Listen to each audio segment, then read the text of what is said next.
Lumagda ng kasunduan ang DICT at ang digital healthcare arm ng Metro Pacific Investments Corporation para mas marami ang maabot na Pilipino pagdating sa sektor ng kalusugan. Yan ang ulat ni Rod Lagusad. Mas marami pang maabot na mga Pilipino pagdating sa kalusugan. Ito ang layo ng Memorandum of Understanding ng Department of Information and Communications Technology kasama ang MWEL, ang digital healthcare arm ng Metro Pacific Investments Corporation. Mula dito ay magkakaroon ng integration o isasama ang iba't ibang health services sa eGov.ph app.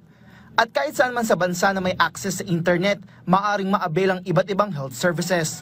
Base na rin ito sa direktiba ng Pangulo na pagtuunan ng pansin ng kalusugan at makipagtulungan sa pribadong sektor. May mga usapin na tayo na i-blockchain yung budget. Na-blockchain mo nga yung budget, pero yung mga sunod-sunod na mga transaction doon sa healthcare, hindi mo masubaybayan. So dapat, para i-connect natin doon sa national budget, ma-digitize natin yung mga tinatawag na downstream application. So kasama na dyan yung mga primary care clinic na tulad nito sa private. Sa ilalim kasi ng sistema ng MWEL, gamit ang app, maaaring magpakonsulta ang publiko sa mga doktor at makabili ng gamot. Mas mapapadalian niya ang proseso kung ia-adapt ito ng Department of Health at PhilHealth sa lahat ng mga health centers sa buong bansa.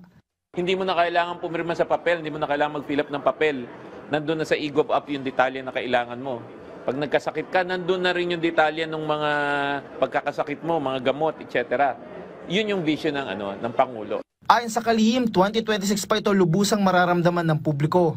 Ang MWEL ang kauna-unahang pribadong sektor na kanilang katuwang dito. This is a nationwide program. We have to take it step by step. Of course, digital makes it nationwide, to the extent there's connectivity in any part of the Philippines, then we're able to do that. Panawagan ni Aguda sa iba pang healthcare provider ay maaari nila itong ikabit sa eGov.ph app. Kasama din na magagamit sa app ay ang Yaman ng Kalusugan program para malayo sa sakit o yakap ng PhilHealth, kung saan nakapaloob ang libreng konsultasyon, laboratory test, cancer screenings at libreng gamot. Rod Lagusad para sa Pambansang TV sa Bagong Pilipinas.